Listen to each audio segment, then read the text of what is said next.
ನನಗೆ first card 3 of swords ಬಂದಿದೆ. Sad ಅಂತ ಹೇಳ್ತೀನಿ, ಆ್ಯಂಗರ್, ತುಂಬ ಸಿಟ್ಟಿದೆ, ಫ್ರಸ್ಟ್ರೇಷನ್, ತುಂಬ ಚಾಲೆಂಜಸ್. ನಿಮಗೆ ತುಂಬ ತಾಳ್ಮೆಯ ಅಗತ್ಯ ಇದೆ, ನೀಡ್ ಮೋರ್ ಪೇಷನ್ಸ್ ಅಂತ ಕಾರ್ಡ್ ಹೇಳ್ತಾ ಇದೆ. 3 ಆಫ್ ಸಾರ್ಟ್ಸ್ ಬ್ರೇಕಪ್ ಅಂತ ಹೇಳ್ತೀವಿ.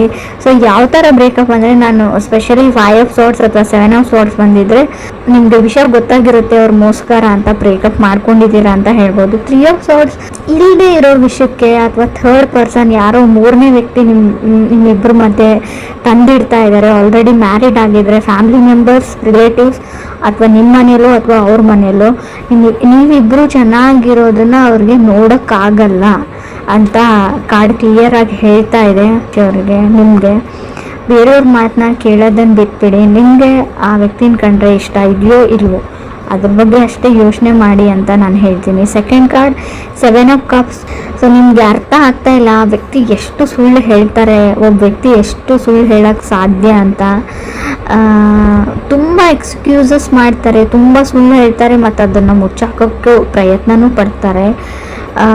ತುಂಬ ಕ್ಯಾನ್ಸಲೇಷನ್ಸ್ ಅಂತ ಹೇಳ್ತೀನಿ. ತುಂಬ ಅವ್ರ ಮೈಂಡ್ ಕಾನ್ಸ್ಟೆಂಟ್ ಆಗಿರಲ್ಲ, ಅಥವಾ ನಿಮ್ಮದು ಕೂಡ ಆಗಿರ್ಬೋದು ಅಥವಾ ಅದರ್ ಪರ್ಸನ್ದು. ಸಡನ್ ಚೇಂಜಸ್, ಹಾಲಿಡೇ ಪ್ಲ್ಯಾನ್ ಮಾಡ್ತೀರಾ, ಕ್ಯಾನ್ಸಲ್ ಮಾಡ್ತೀರಾ, ಫಿಲ್ಮ್ ಪ್ಲ್ಯಾನ್ ಮಾಡ್ತೀರಾ, ಕ್ಯಾನ್ಸಲ್ ಮಾಡ್ತೀರಾ, ಹೊರಗಡೆ ಹೋಗಬೇಕು ಅಂತ ಅಂದ್ಕೊಡ್ತೀರಾ.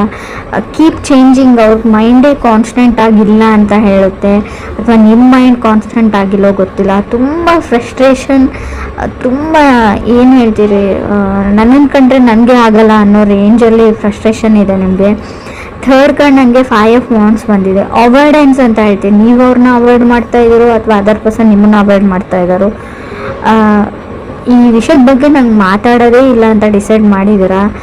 ಬಟ್ ನಾನು ಸಿಚುವೇಶನ್ನ ಫೇಸ್ ಮಾಡಿ ಕಮ್ಯುನಿಕೇಷನ್ ಮಾಡೋಕ್ಕೆ ಟ್ರೈ ಮಾಡಿ ಅಂತ ಹೇಳ್ತೀನಿ. ಬಟ್ ನೀವು ಯಾವಾಗ ಕಮ್ಯುನಿಕೇಷನ್ ಮಾಡಿದರೂ ಸಫರ್ ಆಗ್ತೀರಾ ಅಂತ ಕೂಡ ಹೇಳುತ್ತೆ. ಸೊ ಏನು ಬರುತ್ತೆ ಅದನ್ನು ಆಕ್ಸೆಪ್ಟ್ ಮಾಡ್ಕೊಂಡು ಹೋಗಿ ಅಂತ ಹೇಳ್ತೀನಿ. ಸೊ ಮೇ ಬಿ 5 ಆಫ್ ವಾಂಡ್ಸ್ನ ಸಪ್ರೇಷನ್ನ ರೀಪ್ರೆಸೆಂಟ್ ಮಾಡುತ್ತೆ. ಸೊ ಡೆಸ್ಟಿನಿ ಅದು ಏನಾಗಬೇಕು ಅಂತ ಇರುತ್ತೆ ಅದು ಹಾಗೇ ಆಗುತ್ತೆ. ಸೊ ನೀವು ಜೊತೆಗಿರಬೇಕು ಅಂತ ಇದ್ದರೆ ಎಷ್ಟೇ ಜಗಳ ಆಡಲಿ, ಎಷ್ಟೇ ದಿನ ದೂರ ಇದ್ದರೂ ಕೂಡ ಖಂಡಿತವಾಗ್ಲೂ ಮತ್ತೆ ನೀವು ಸೇರ್ತೀರಾ ಅಂತ ನಾನು ಹೇಳ್ತೀನಿ. ಫೋರ್ತ್ ಕಾರ್ಡ್ ನನಗೆ 4 ಆಫ್ ವಾಂಡ್ಸ್ ಬಂದಿದೆ. 4 ಆಫ್ ವಾಂಡ್ಸ್ ಮ್ಯಾರೇಜ್, ಮದುವೆ ಫಿಕ್ಸ್ ಆಗೋದನ್ನು ಹೇಳುತ್ತೆ. ಸೊ 4 ಆಫ್ ವಾಂಡ್ಸ್ ಇರೋದ್ರಿಂದ ನೀವು ಸದ್ಯಕ್ಕೆ ದೂರ ಆಗಿರ್ಬೋದು, ಜಗಳ ಆಡಿ ಮತ್ತೆ ನೀವು ಪ್ಯಾಚಪ್ ಆಗಿ ಒಂದಾಗ್ತೀರಾ ಅಂತ 4 ಆಫ್ ವಾಂಡ್ಸ್ ಹೇಳ್ತಾ ಇದೆ. So pushing to the end ಅಂತ ಹೇಳಿ ಬಾಟಮ್ವರೆಗೂ ಪುಷ್ ಮಾಡ್ತಾರೆ, ಅವ್ರು ಟ್ರಿಗರ್ ಮಾಡ್ತಾರೆ ಅದರ್ ಪರ್ಸನ್, ಅಥವಾ ನೀವು ಅದರ್ ಪರ್ಸನ್ನ ಟ್ರಿಗರ್ ಮಾಡ್ತಾ ಇರ್ಬೋದು ಅಂತ ಹೇಳುತ್ತೆ. 5th ಕಾರ್ಡ್ ಲವರ್ಸ್ ಕಾರ್ಡ್ ಇದೆ. ಲವರ್ಸ್ ಕಾರ್ಡ್ ಆ್ಯಕ್ಷನ್ ಮ್ಯಾಟರ್ಸ್ ಅಂತ ಹೇಳುತ್ತೆ. ನೆಕ್ಸ್ಟ್ ಕಪಲ್ ಆಫ್ ವೀಕ್ಸಲ್ಲಿ ತುಂಬಾ ಜಗಳಗಳಾಗ್ಬೋದು, ತುಂಬಾ ಸಾರಿ ಇರ್ಬೋದು, ಫರ್ಗಿವ್ನೆಸ್ ಇರಲಿ ನಿಮ್ಮ ಹತ್ರ ಅಂತ ಹೇಳ್ತೀನಿ. ಏನೇ ಆಗಿದ್ರೂ ಅವ್ರನ್ನ ಕ್ಷಮಿಸ್ಬಿಡಿ ಅಂತ ಕಾರ್ಡ್ ಹೇಳ್ತಾ ಇದೆ. ಸೊ ಇದರಿಂದ ನಿಮ್ಮ ರಿಲೇಷನ್ಶಿಪ್ ಉಳಿಯುತ್ತೆ. ಫ್ಯೂಚರ್ ಚೆನ್ನಾಗಿದೆ, ಬಟ್ ಸದ್ಯಕ್ಕೆ ಇದು ಸೈಕಲ್ ಥರ ಮತ್ತೆ ಜಗಳ ಆಗಿದೆ ಮುಂದೆ ಆಗಲ್ಲ ಅಂತ ಹೇಳಲ್ಲ, ಮತ್ತೆ ಜಗಳಗಳು ಆಗ್ತಾನೆ ಇರುತ್ತೆ. ಬಟ್ ನಿಮ್ಮ ಹತ್ರ ಇದೆ ಪೇಷನ್ಸ್ ಇಸ್ ಎ ಕೀ ಅಂತ ಹೇಳ್ತೀನಿ. ಎಷ್ಟು ನಿಮ್ಮ ಹತ್ರ ತಾಳ್ಮೆ ಇರುತ್ತೆ ಅಷ್ಟು ವರ್ಕ್ ಆಗುತ್ತೆ ಅಂತ ನಾನು ಹೇಳ್ಬೋದು. 6th ಕಾರ್ಡ್ ಸ್ಟಾರ್ ಕಾರ್ಡ್ ಬಂದಿದೆ. ಸಫರಿಂಗ್ ಮ್ಯಾರೇಜ್ ಅಂತ ಹೇಳುತ್ತೆ ಆ್ಯಂಡ್ ರಿಲೇಷನ್ಶಿಪ್ ಅಂತ ಕೂಡ ಹೇಳ್ತೀನಿ. ಸೊ ಮೇ ಬಿ ನೀವು ಆಲ್ರೆಡಿ ಮದುವೆ ಆಗಿರ್ಬೋದು, ಮದುವೆ ಆಗಿದ್ದಾಗಿಡ್ದು ನಿಮಗೆ ಬರೀ ಸಫರಿಂಗ್ ಇರ್ಬೋದು, ಬರೀ ಈ ಮದುವೆಯಿಂದ ಬರೀ ನೀವು ತುಂಬ ಅಂದರೆ ತುಂಬ ಮಾನಸಿಕ ಅಶಾಂತಿನ ಅನುಭವಿಸಿರ್ಬೋದು. ಸೊ ಅದು ಡೆಸ್ಟಿನಿಯಲ್ಲಿದೆ, meant to have a fight ಅಂತ. ಸೊ ಅದನ್ನು ನೀವು ಚೇಂಜ್ ಮಾಡೋಕ್ಕಾಗಲ್ಲ. ಇವ್ರನ್ನೇ ಅಲ್ಲ, ಬೇರೆ ಯಾರನ್ನು ಕೂಡ ನೀವು ಮದುವೆ ಆಗಿದ್ರು ಡೆಸ್ಟಿನಿನ ಬದಲಾಯಿಸೋಕ್ಕಾಗಲ್ಲ. ಹಣೆ ಬರ ಅಂತ ಹೇಳ್ತೀವಿ ನಾವು, ಅದನ್ನು ನೀವು ತೆಗ್ದಾಕೋಕ್ಕಾಗಲ್ಲ. 7th ಕಾರ್ಡ್ 10 ಆಫ್ ವಾಂಡ್ಸ್ ಬಂದಿದೆ.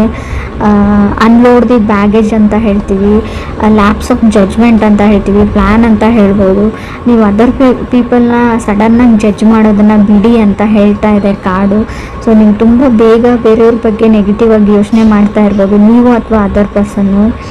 So may be other person last ಮಿನಿಟಲ್ಲಿ ಅವ್ರ ಮೈಂಡ್ನ ಚೇಂಜ್ ಮಾಡ್ಕೊಳ್ತಾರೆ, ಸಡನ್ನಾಗಿ ಅವ್ರ ಡಿಸಿಷನ್ನ ಚೇಂಜ್ ಮಾಡ್ಕೊಂಡ್ಬಿಡ್ತಾರೆ ಅಂತ ಕಾರ್ಡ್ ಹೇಳುತ್ತೆ, ಅಥವಾ ನೀವು ಮಾಡ್ಕೋಬೋದು. 8th ಕಾರ್ಡ್ ಹರ್ಮೆಟ್ ಕಾರ್ಡ್ ಬಂದಿದೆ. ಟೈಮ್ ಔಟ್ ಅಂತ ಅನ್ನಿಸ್ತಾ ಇರ್ಬೋದು ನಿಮಗೆ, ಇನ್ನು ಸಾಕಪ್ಪ ಸಾಕು, ಇದರಿಂದ ಹೊರಗಡೆ ಹೋದ್ರಾಯ್ತು ಅಂತ ಕೂಡ ಅನಿಸ್ಬೋದು. ಬಟ್ ತಾಳ್ಮೆ ಇರಲಿ ಅಂತಲೇ ಕಾರ್ಡ್ ಹೇಳ್ತಾ ಇರೋದು. ನೀವು ಕನೆಕ್ಟ್ ಆಗಿರೋ ವ್ಯಕ್ತಿ ಏನು ತುಂಬ ಕೆಟ್ಟ ವ್ಯಕ್ತಿ ಅಲ್ಲ, ಅವ್ರು ತುಂಬ ಒಳ್ಳೆಯವರು. ಸೊ ಸಿಚುವೇಶನ್ನು, ಈ ಪ್ಲ್ಯಾನೆಟ್ ರೆಸ್ಟ್ರೋಗೇಷನು, ಅವ್ರ ಚಾರ್ಟಲ್ಲಿರೋ ಗ್ರಹಗಳು, ಹೇಳ್ತೀವಲ್ವ ಅವ್ರ ಡೆಸ್ಟಿನಿ, ಸೊ ಆ ಥರ ಮಾಡಿಸ್ತಾ ಇರುತ್ತೆ. ಅವ್ರು ಮಾಡ್ತಾ ಇರಲ್ಲ. ಬಟ್ ಕೆಲವ್ರಿಗೆ ನಿಮ್ಮನ್ನು ಸಹಿಸ್ಕೊಳ್ಳೋಕ್ಕಾಗಲ್ಲ. ಸ್ವಲ್ಪ ದೃಷ್ಟಿ ದೋಷ ಅಂತ ಹೇಳ್ತೀವಿ, ಆದಷ್ಟು ಅದನ್ನು ನಿವಾರಣೆ ಮಾಡ್ಕೊಳ್ಳಿ ಅಂತ ಹೇಳ್ಬೋದು. ಹರ್ಮೆಟ್ ಕಾರ್ಡ್ ಸೋಲ್ ಸರ್ಚಿಂಗ್, ತುಂಬ ಡಿಪ್ರೆಷನ್ನಲ್ಲಿ ಇರ್ತೀರ, ಸ್ವಲ್ಪ ಮೆಡಿಟೇಷನ್ ಮಾಡಿ, ಯಾವುದಾದ್ರೂ ವೆಕೇಷನ್ಸ್ಗೆ ಹೋಗಿ, ಪ್ಲೇಸ್ ಚೇಂಜ್ ಮಾಡಿ, ಫ್ರೆಂಡ್ಸ್ನ ಮೀಟ್ ಮಾಡಿ, out of the box think ಮಾಡಿ, ನಿಮ್ಮ ಲೈಫ್ನ ಬಿಟ್ಬಿಟ್ಟು ಬೇರೆದ್ರ ಬಗ್ಗೆ ಯೋಚನೆ ಮಾಡಿ ಅಂತ ಹೇಳ್ತೀನಿ. 9th card 7 of pentacle, patience is the big thing ಅಂತ ಹೇಳುತ್ತೆ ಇಲ್ಲಿ. ಸೊ ಯಾವಾಗ ಇಬ್ಬರು ವ್ಯಕ್ತಿಗಳು ಜಗಳ ಆಡಿ ತುಂಬ ಹಾರ್ಟ್ಫುಲ್ ಮಾತುಗಳನ್ನ ಆಡಿ, ಕೆಲವ್ರಿಗೆ ಹರ್ಟ್ ಮಾಡಿರ್ತೀರ ನೀವು, ಅದರ್ ಪರ್ಸನ್ ನಿಮಗೆ ಅದರ್ ಪರ್ಸನ್ಗೆ. ಬಟ್ ಅದನ್ನು ಫಾರ್ಗಿವ್ ಮಾಡೋದು ಅಥವಾ ಕ್ಷಮಿಸೋದು ಅಷ್ಟು ಸುಲಭ ಅಲ್ಲ ನನಗೆ ಗೊತ್ತು. But 7 of pentacles, forgiveness is A key, patience is A key ಅಥವಾ ಬಿಗ್ ಥಿಂಗ್ ಅಂತ ಹೇಳ್ತಾ ಇದೆ. ನೀವು ತಾಳ್ಮೆ ಮತ್ತು ಒಬ್ಬ ವ್ಯಕ್ತಿನ ಕ್ಷಮಿಸುವಂಥ ಗುಣನ ನೀವು ಈ ಮಂತಲ್ಲಿ ಅಥವಾ ಈಗಲೇ ಇಟ್ಕೊಂಡ್ರೆ, ಸೊ ನಿಮ್ಮ ರಿಲೇಷನ್ಶಿಪ್ ತುಂಬ ಚೆನ್ನಾಗಿರುತ್ತೆ. ನಿಮ್ಗೆ ಅನ್ನಿಸ್ಬೋದು ಬಿಟ್ಟು ಹೋಗ್ಬಿಡ್ತೀನಿ, ಸಪ್ರೇಟ್ ಆಗಿಬಿಡೋಣ, ಡಿವೋರ್ಸ್ ತೊಗೊಂಡ್ಬಿಡೋಣ ಅಂತ, ಬ್ರೇಕಪ್ ಮಾಡ್ಕೊಂಡ್ಬಿಡೋಣ ಅನಿಸ್ಬೋದು ಕೆಲವರಿಗೆ. ಬಟ್ ಅದಾದಮೇಲೆ ತುಂಬ ದೊಡ್ಡ ಪ್ರೊಸೆಸ್ ಇರುತ್ತೆ. ಆ ಫ್ರಸ್ಟ್ರೇಷನ್ನು, ಆ ವ್ಯಕ್ತಿನ ಮರೆಯೋಕ್ಕಾಗಲ್ಲ ನಿಮಗೆ. 4 ಆಫ್ ಸೋರ್ಸ್ ಕಾರ್ಡ್ ಬರ್ತಾ ಇರುತ್ತೆ, ಅಂದರೆ ನಿಮ್ಗೆ ನಿದ್ದೆನೇ ಬರೋದಿಲ್ಲ.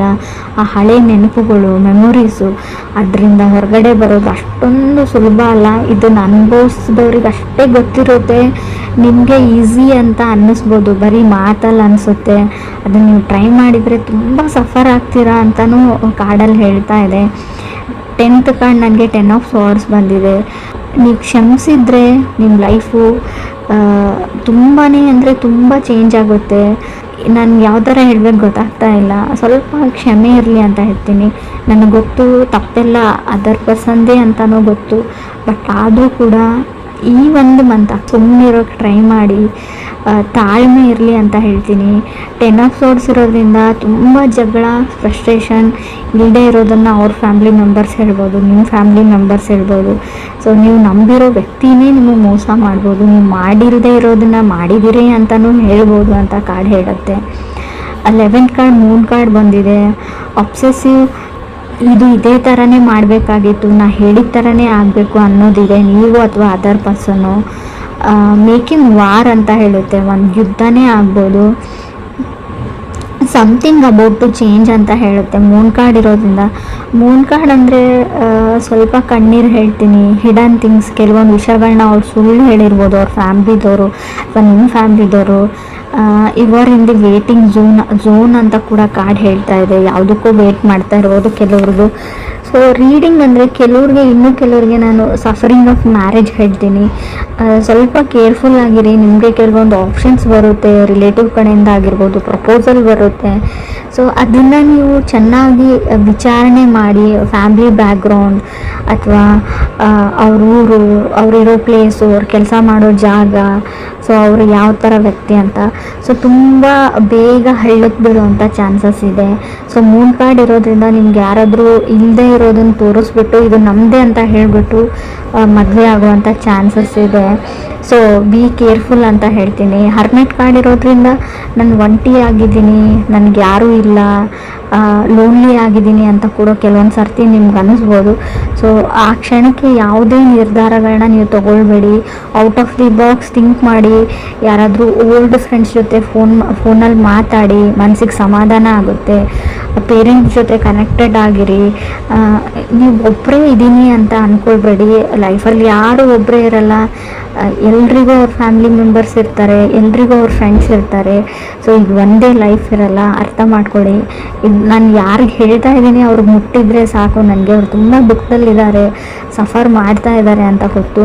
ಈ ಸಿಚುವೇಶನ್ ನಿಮ್ಗೆ ಅಷ್ಟೇ ಬಂದಿರಲ್ಲ. ರಿಲೇಷನ್ಶಿಪ್ಪಲ್ಲಿರೋರಿಗೆ, ಕಮಿಟ್ ಆಗಿರೋರಿಗೆ ಎಲ್ರಿಗೂ ಈ ಕಣ್ಣೀರು ಬಂದಿರುತ್ತೆ. ಎಲ್ಲರೂ ಈ ಕಷ್ಟನ ಅನುಭವಿಸಿರ್ತಾರೆ. ಇದನ್ನು ಉಳಿಸ್ಕೊಳ್ಳೋದು ಅಥವಾ ಕೆಡಿಸ್ಕೊಳ್ಳೋದು ಅಂತ ಹೇಳ್ತೀನಿ ನಿಮ್ಮ ಕೈಯಲ್ಲೇ ಇದೆ. ಪೇಷನ್ಸ್ ಇರಲಿ, ತಾಳ್ಮೆ ಇರಲಿ.